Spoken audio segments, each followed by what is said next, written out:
สวัสดีสมาชิกทุกท่านนะคะช่องเลขหวยไทยลาวค่ะสำหรับรอบนี้นะคะก็จะเป็นชุดสรุปเลขวิ่งนะคะจากสถิติทั้งหมด20สูตรนะคะประจำวันที่1มกราคมค่ะ63นะคะพุธหน้าวันขึ้นปีใหม่นะคะชุดนี้ทั้งหมดที่คิดได้ก็20สูตรนะคะเดี๋ยวเรามาดูตัวเลขของงวดที่แล้วกันงวดที่แล้วผลออกเป็น9619นะคะ9619ที่ให้ไปตัวเด่นไม่เข้านะคะไปเข้าตัวรอง2ตัวนะคะ19ใครที่ตามตัวเลขวิ่งของเลขเด่นนะคะก็ได้โชคไปมาดูการจับตัวเลข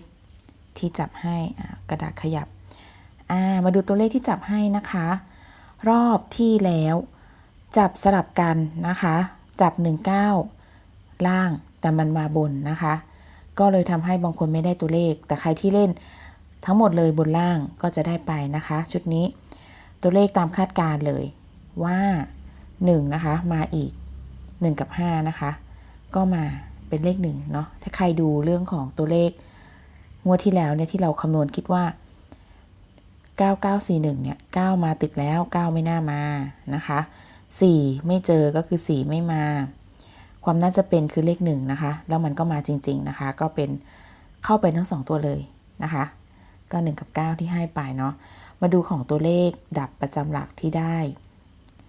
ดับประจำหลักมันออก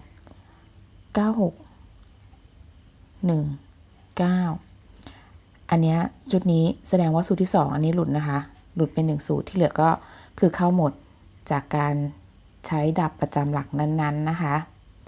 เดี๋ยวเรามาดูของงวดนี้กันงวดนี้นะคะจาก20สูตรที่ให้เดี๋ยวเรามาไล่เรียงตัวเลข20สูตรที่ได้นะคะก็จะมีเลข5เลข2เลข7เลข0เลข3 8 9 6 1 2 3 4 5 6 7 8ตัวนะคะมันเยอะแล้วเราก็ต้องหาวิธีการตัดออกถ้าตัดนะคะเราก็ตัดตัวเลขที่น้อยออกนั่นแหละก็คือตัด2ออกนะคะ2ก็จะไม่ได้เอามาคิดตัด2แล้วก็ตัด8ออกนะคะ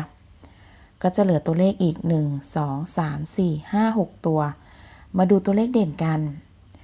เด่นของงวดนี้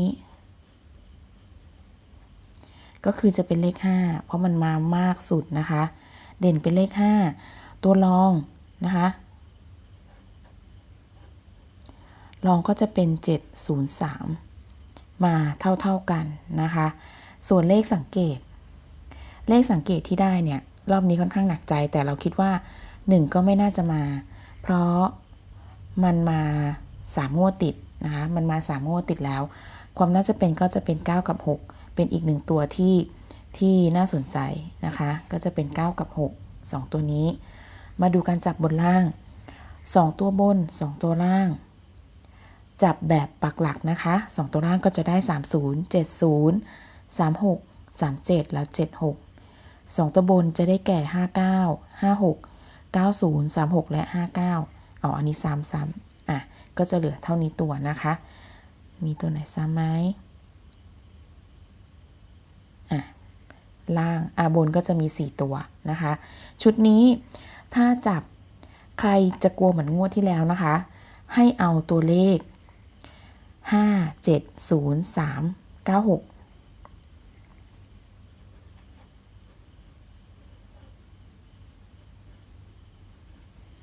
มาจับ2ตัวแล้วเล่นยกชุด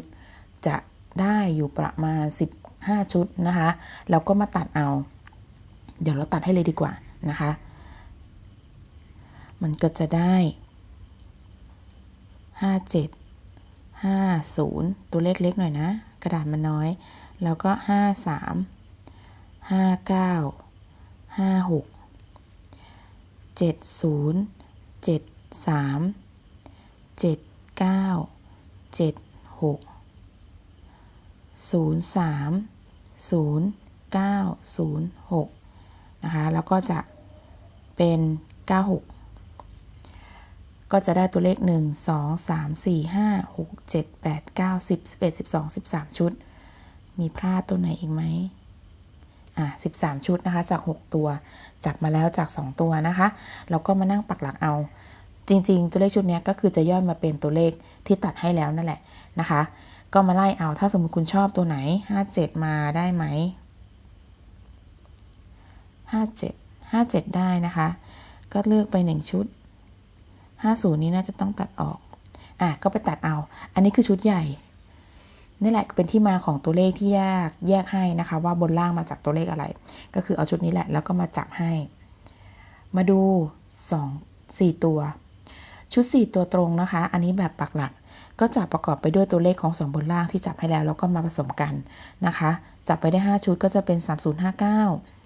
7056 3690 3759 7636นะคะ1ชุดส่วนชุด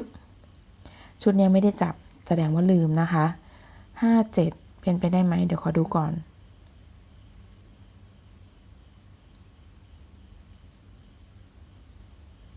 มันจะได้เป็น70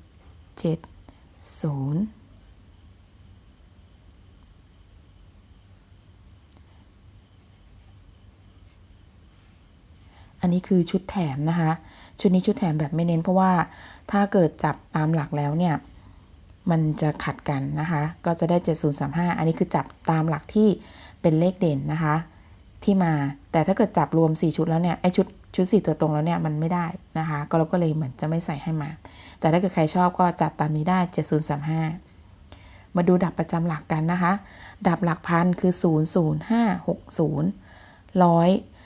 95835สูตรนี้คือสูตรที่หลุดเมื่องวดที่แล้ว10ก็คือ2647หน่วยก็คือ9537จะเห็นว่าถ้ามา7มาเนี่ย7จะมาได้พันกับร้อยนะคะส่วน5ถ้า5มาได้ก็จะมาได้เฉพาะหลัก10 5จะมาได้เฉพาะหลัก10เพราะว่าพันร้อยแล้วก็หน่วยเนี่ยติดดับนะคะก็จะถ้าเกิดใครที่ชอบ5ก็เอาย้ายไปลงเลขนี้ได้เลยส่วนเลข3นี้3มาได้นะคะ3อันนี้3เหมือนกันเพราะว่าจะมีดับนี้เนาะแล้วก็6มาได้ตัวนี้เป็น6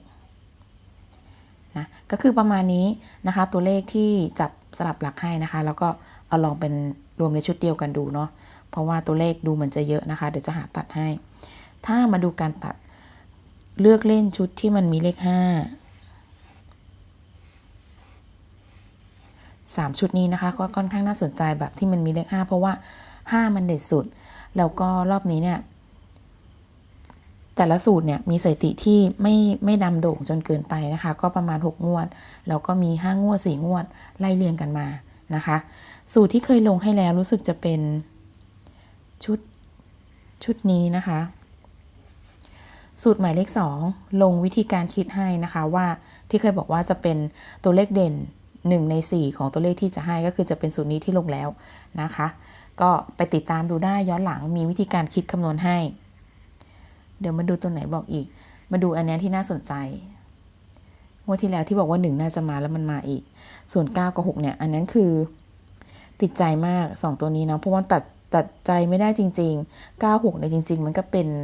เลขหน้าตาเหมือนกันนะคะก็อาจจะมาได้เท่าใดตัวไหนก็ได้ตัวใดตัวหนึ่งก็ได้นะคะแต่6เนี่ยเท่าที่ดูเนาะ6ไม่มาครั้งสุดท้ายคือ0560นะคะแล้วก็หายไป1 2 3 4ส่วนที่ไม่เจอเลยคือเลข7นะคะ7ไม่เจอมาตั้งแต่อันนี้สถิติคือตั้งแต่วันที่16เดือนตุลานะคะที่เราจำได้ว่าก่อนหน้านั้นเนี่ย7ก็ไม่เจอ1 2 3 4 5 6 7 8 9 10รวมงวดนี้ก็เป็นงวดที่11นะคะ11งวดที่ไม่เจอเลข7เลยให้7ยังไง7ก็ไม่มานะคะอย่างงวดที่แล้วเนี่ยเด่นก็เป็น7เขาก็ไม่มารอบนี้มันก็โผล่ขึ้นมาอีกเป็นเลข7เหมือนกันเราก็มีโอกาสที่ว่าความน่าจะเป็นหายไปตั้ง11งวดอาจจะติดมาในงวดนี้นะคะสำหรับเลข7เป็นเลขระวังติดไว้อีก1ตัวนะคะแล้วก็0เพิ่งมา3หายไปเหมือนกัน3ไม่มาเลยเหมือนกันนะคะดูอันนี้เนี่ยวันที่16เดือนตุลาเจอ3 1ตัวนะคะ